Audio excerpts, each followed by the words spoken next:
Be right back.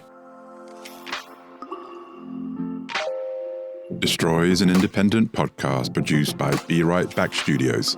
Every episode is supported by our listeners on Patreon, including Tim O'Donnell and Roy Burns III. More information is available at patreon.com/destroypunkpodcast. The conversations on this show do not end with each episode. At shopdestroy.com, we curate an archive of books, records, prints, and related material connected to our guests and themes. More information is available at shopdestroy.com. With punk, there was an idea that if a girl got onto a stage, she should look a certain way.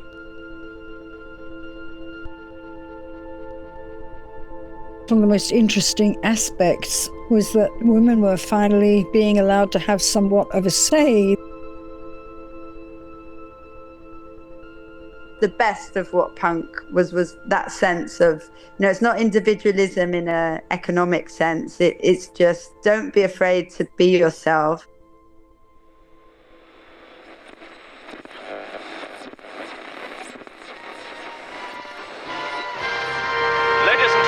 Miss World 1970. Miss World 1970. I am very, very happy to be here at this cattle market tonight.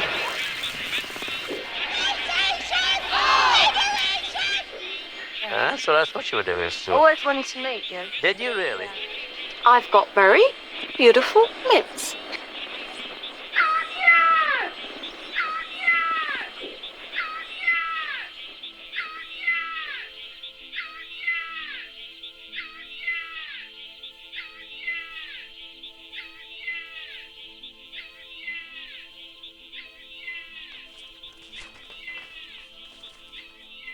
I was going to read an Adrienne Rich poem from 1957. What I love about this poem is that small acts can have power, that you can make a dent in your own way, and that can be really meaningful.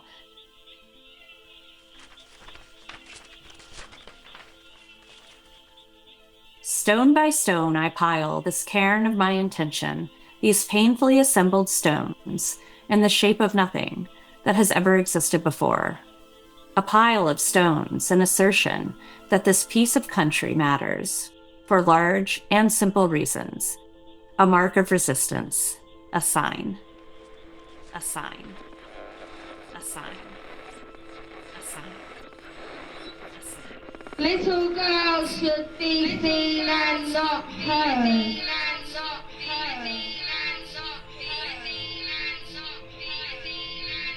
There was a sense of optimism and a sense that women were busting through at last. And the fact that it arose when it did is a tribute not only to the suffragettes and various others, the fact that their struggles were bearing fruit in legislation just around the run-up to punk.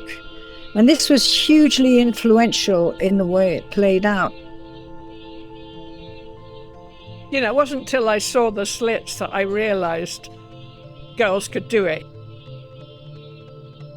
That idea of punk, I think, is something that is just incredibly inspiring and continues to inspire so many people all over the world, whether they're calling it punk or not. That idea of making something and being someone in the world, even when you're told you can't do those things, is incredibly powerful.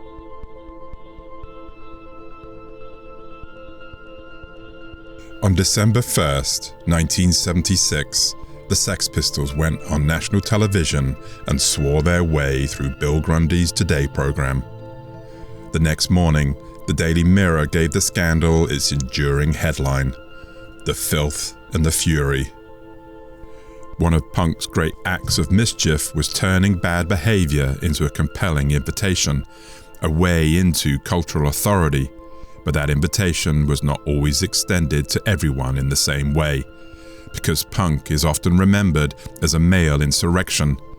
Rotten's snarling lyrics, Steve Jones's foul-mouthed laddishness, Strummer's polemics, and McLaren's appetite for scandal. Well, that's an accusation by people who really don't understand what kids want. It gave the tabloids an easy story, a bunch of boys behaving badly. They're heroes. This version of the story is not false, but in truth it's too small. Punk was never just about making trouble, it was also a crisis of gender, class and taste.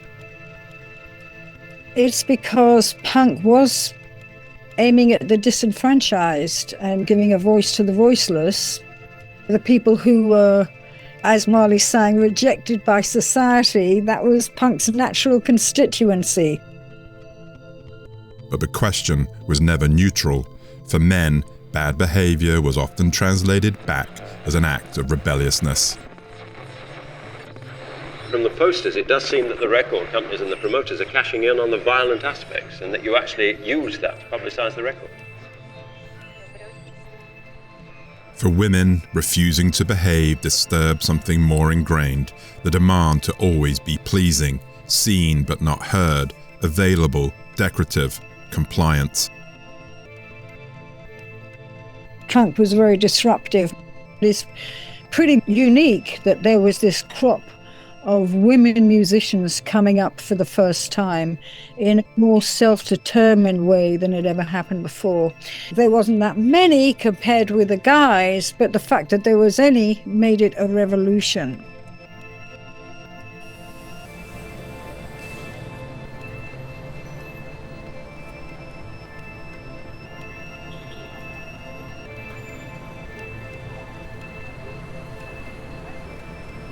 It's a question of how you feel. The point is to change yourself.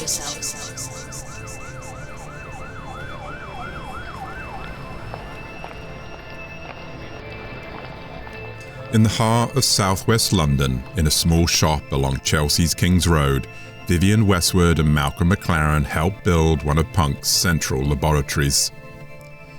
But Punk's visual language did not move simply from designer to shop, from manager to band, from clothes rail to stage. It was, in fact, assembled in public. Not by a group of men, by a handful of disobedient women who fearlessly flaunted their creativity, exaggerated it, lived through it, and made people stop and stare. This arrival of a platform populated by creative, individual, vigorous, young women was a breakthrough, a first-time breakthrough. You could have an idea and you didn't have to know how to do it. We're going to form a band and we can't play anything, but that doesn't matter because we know that conceptual art exists and you don't actually have to be able to do it.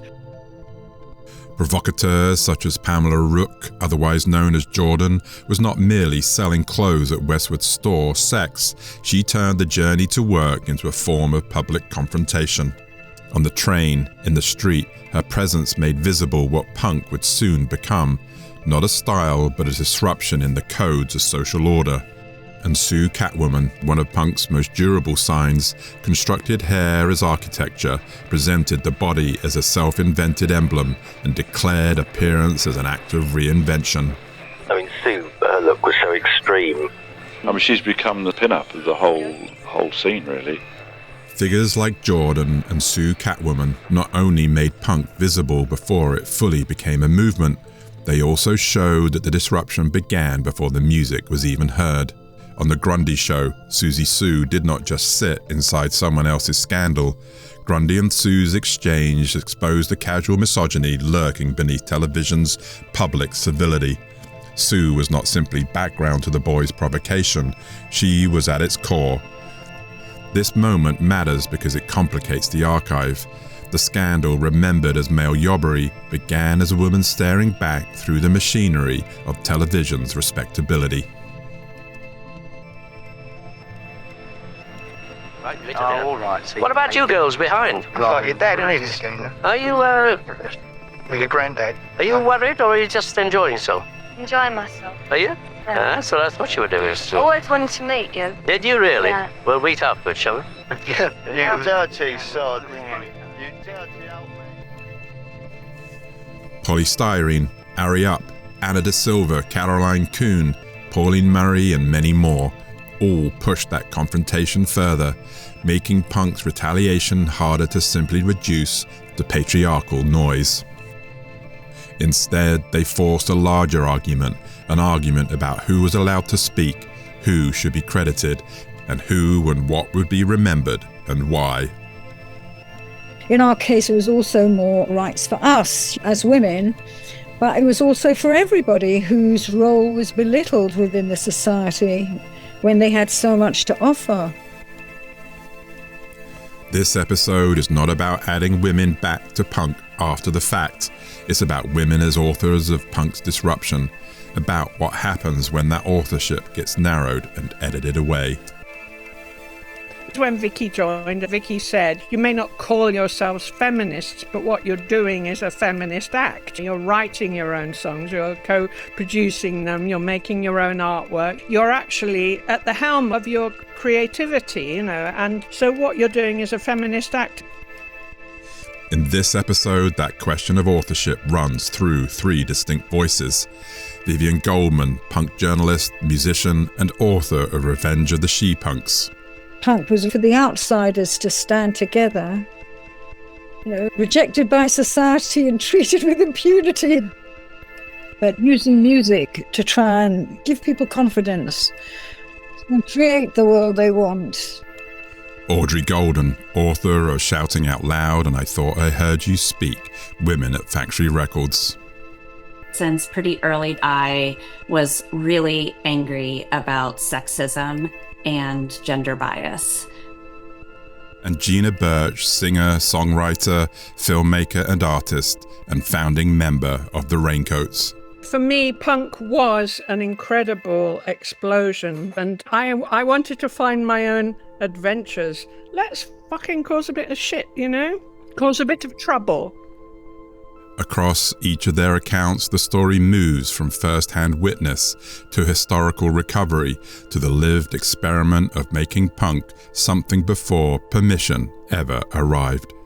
Through them, punk becomes less a story dominated by male noise and more about a wider disturbance in gender and cultural power. People experimenting with music, pushing us, taking us on a different journey, and often they were outsiders, and they were the explorers, all of them in different ways, changing our ways of hearing. Because women were never an extra chapter in punk's definitive history, they were in fact its grammar and prelude, how it looked, how it sounded, how it misbehaved, and how it should always be remembered. I think the real problem is the way certain histories get described as definitive. I think that has really harmful consequences because it leads people to think anything that's missing is irrelevant to the story. If you're holding and reading or viewing the definitive thing, the definitive narrative, then anything that's not in it seems like it's not important, or else it would be in there, right? And that's a myth. My name is Richard Smith, and I'm your host. You have to destroy in order to create.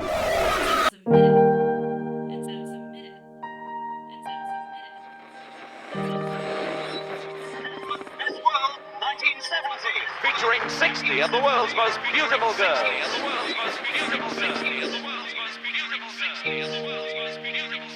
From the time I started kindergarten, I refused to dress like a girl. I just couldn't understand why society was telling me, yeah, you can't do certain things, or you have to dress a certain way, or you have to act a certain way.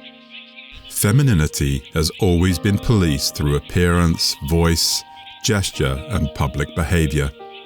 In the mid-70s, the she-punks did not simply make some noise, they made the female body harder to interpret, harder to discipline, and harder to return to obedience. We weren't going to take no shit, but we did have a tough path to negotiate. Jordan and Sue Catwoman turned that appearance into confrontation before punk had fully settled into sound. Susie Sue made television respectability look unstable. Polystyrene's awkward braces, inventive clothing, and stance against consumerism were not incidental details, they were all part of the same critique. She chose the name polystyrene because it's a light, disposable plastic, sort of like a pop star. And she was very focused on this idea that because this was happening within her lifetime, this transition from a more natural world to this artificial world. The raincoats, Kleenex, the slits, X-ray specs, all refused prettiness and polish in ways that made awkwardness itself a creative point of distinction. They were all refusing the cultural script that said women can be visible but have to do as they are told. I suppose with punk, there was an idea that if a girl got onto a stage, she should look a certain way. People make assumptions all the time about me and about other women, about what we can do, about what kinds of things I should be writing about, what kinds of things I should be wearing, what kinds of things I should be saying, what my voice should sound like, how I'd sound more authoritative if I had a deeper voice. Anna and I always looked pretty scruffy in our own way. You know, Anna would paint rail tracks on her face. We'd put sugar in our hair, or we might wear something inside out or back to front or with fray. Students would write things about my clothes, about my shoes, about whether I was wearing makeup on a particular day. And my husband would get comments that, were like, wow, he's exactly what I thought a historian would be. And it's like, okay, so that's not what I look like to you? So we broke the rules of what a girl should look like. They were like, oh, the raincoat, ugh. They would try and bring us down any way they could. And I had my own struggles in that domain, even as a music journalist. And often you would have to go into some sort of office meeting and you're ready for battle. One felt one was on the front line. We were very slightly awkward, I suppose, but bolshy at the same time, and people were stuck in this idea that girls should be A, B, C, D, and they didn't get what we were doing. People would find us a bit unappealing, but that was a problem in a way. All those things are all little things in the scheme of things, but all of those are what underlie all of the much bigger things and the ways that women are treated differently in society.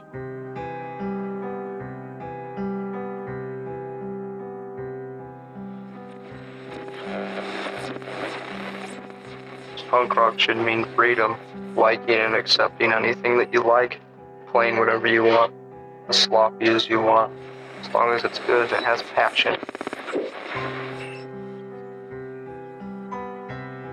If you're holding and reading or viewing the definitive thing, the definitive narrative, then anything that's not in it seems like it's not important, or else it would be in there, right?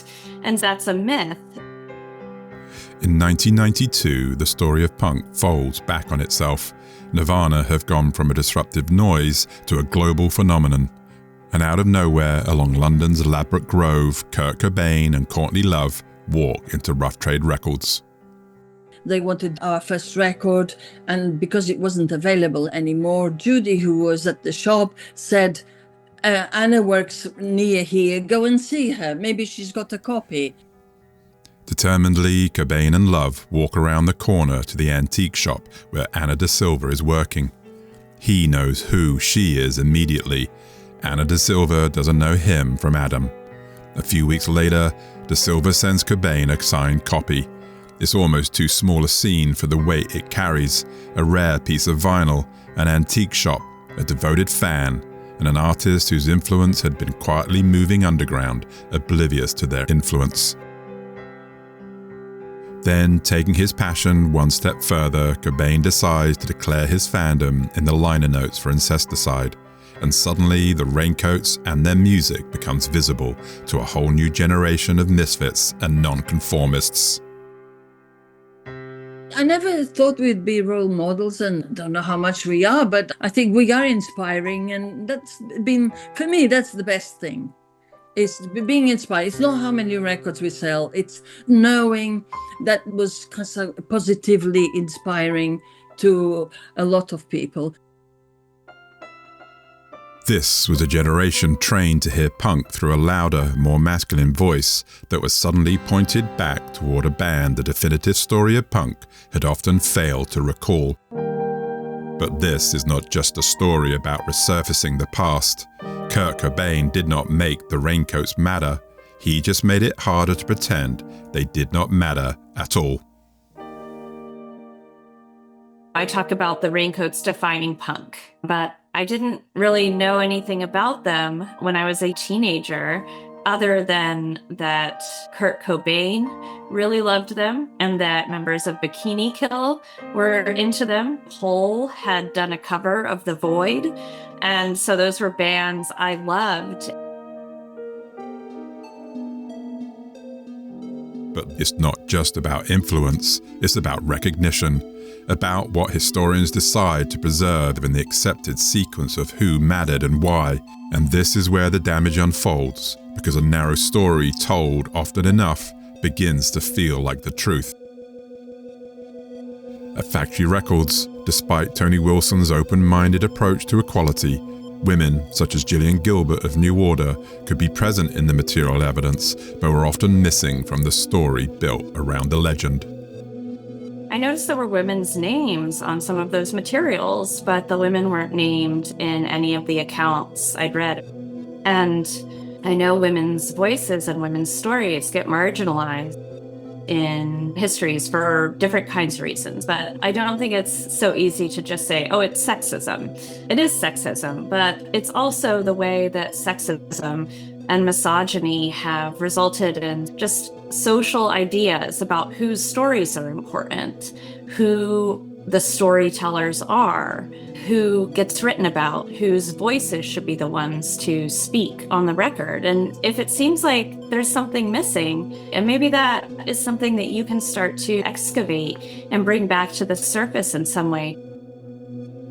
The Raincoats sharpened that idea further, because their influence not only traveled through the music, it also traveled through activism, fanzines, solidarity movements, private fandoms, as well as acts of public devotion.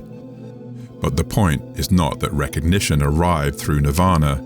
The point is that the influence was already there. Part of my interest in how their music does act as that kind of ammunition. I'm interested in the feminist aspect, but I also became really interested in how their music had import into certain really significant political moments. So being the first punk band to play behind the Iron Curtain in Warsaw, I found a fan mail letter. It had been written by a prisoner in Northern Ireland who was imprisoned in the Maze.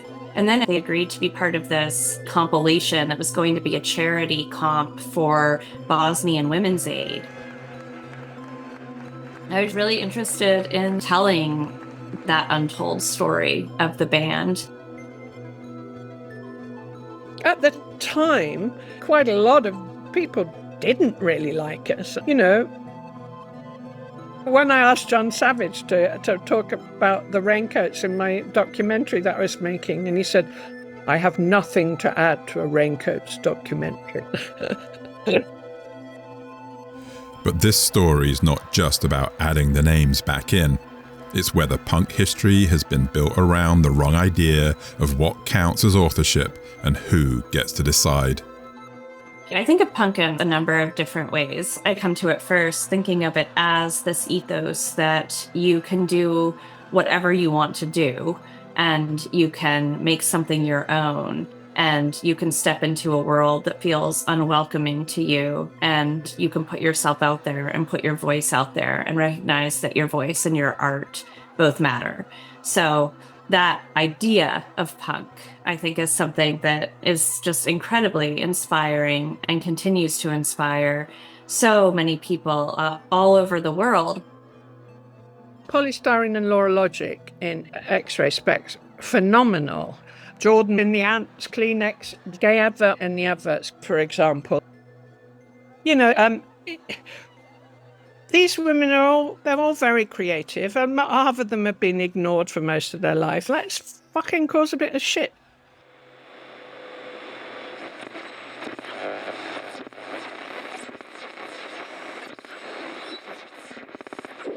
Little girls should be seen and not heard. Oh, passage! Oh, yes!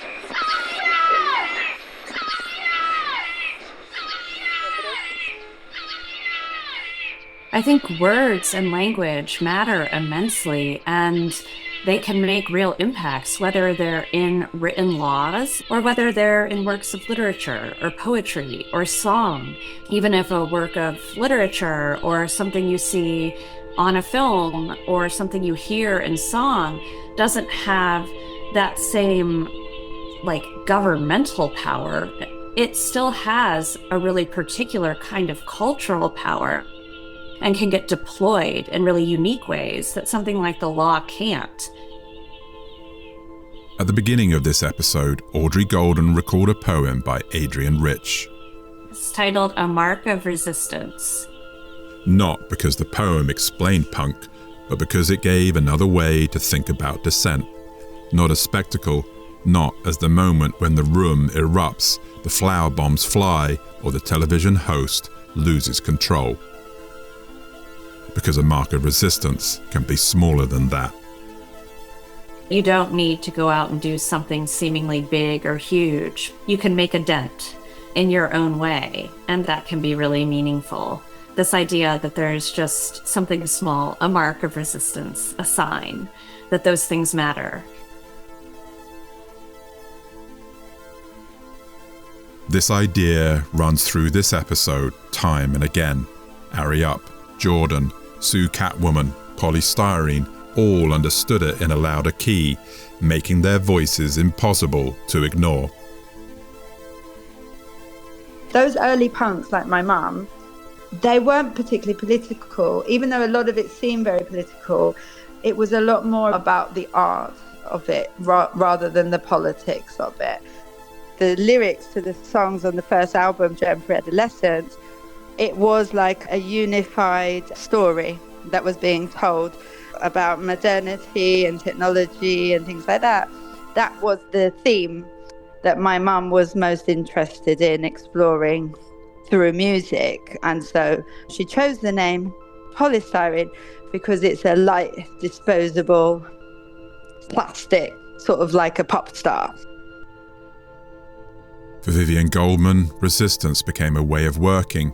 Writing, music, teaching, criticism, culture itself, not as decoration around politics, but one of the places where politics happens. A lot of us felt a bit like we were on a mission to try and put out work that would create a healthier society or social system. Use whatever skill set you have to try and keep things motoring, keep people feeling positive so they can work together to make a difference.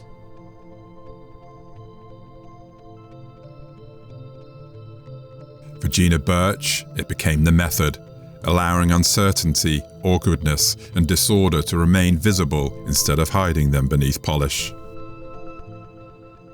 It was only when I saw the Slits kind of brilliantly collapsing on stage. They were the epitome of this conceptual band. Ari was amazing, and her and Palmolive were having a fight. And to me, everything they sang, everything they played was just aligned with my state of mind. And if it hadn't been for them, I don't know, ultimately I would have had the courage at that time to do it. It was basically that they were just learning in public, and I learnt in public, and eventually I bought a bass and I learnt to play it on the stage practically, you know.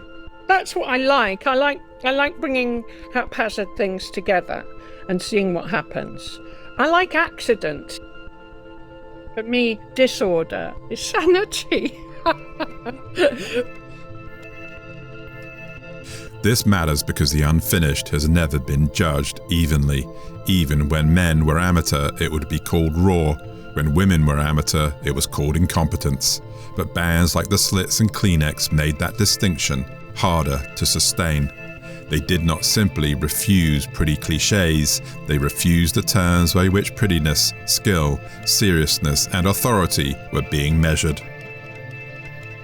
I was so lucky to have a friend like Caroline Coon, a prominent writer and visual artist. Without her, I don't know if I would have had anyone to really talk to who understood, because one was so alone.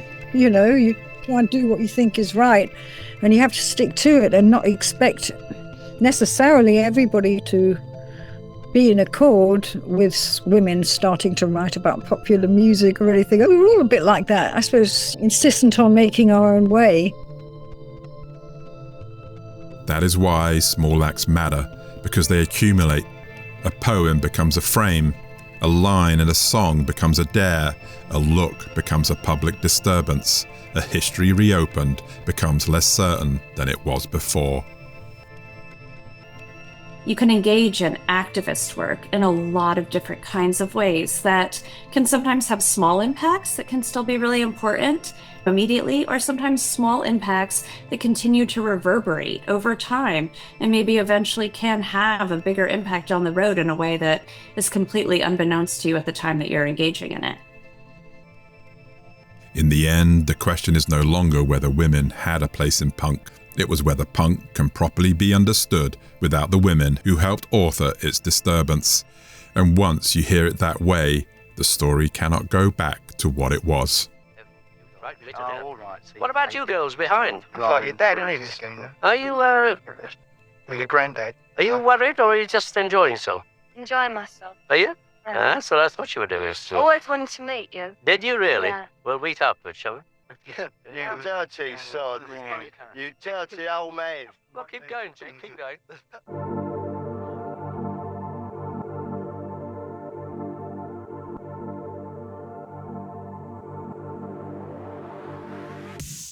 In this episode, Vivian Goldman remembered the rupture, women stepping forward, making noise, writing culture and claiming space inside a movement built from outsiders. Audrey Golden reopened the record, showing how definitive histories can make absence look natural and how recovery changes the story itself. And Gina Birch gave the argument its body: awkwardness, disorder, anti-prettiness, learning in public, and the refusal to wait and someone else decided you were ready. I don't put any obstacles in the way of my choices. I've always taken an odd route.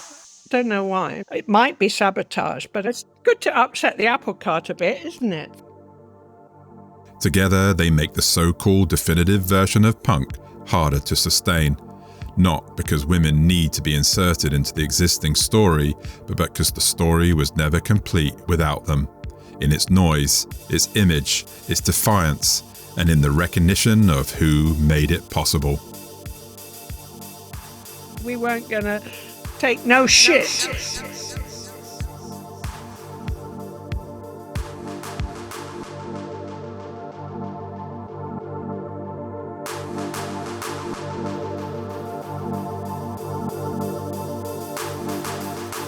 This episode of Destroy was written and produced by Be Right Back Studios.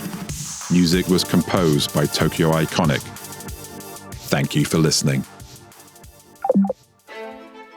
My name is Richard Smith, and I'm your host. I'm a filmmaker and art director, and once upon a time I was part of the big 80s. I designed record covers for Depeche Mode, I danced with Bono, discussed art with Mick Jagger, and drank tea with Susie Sue.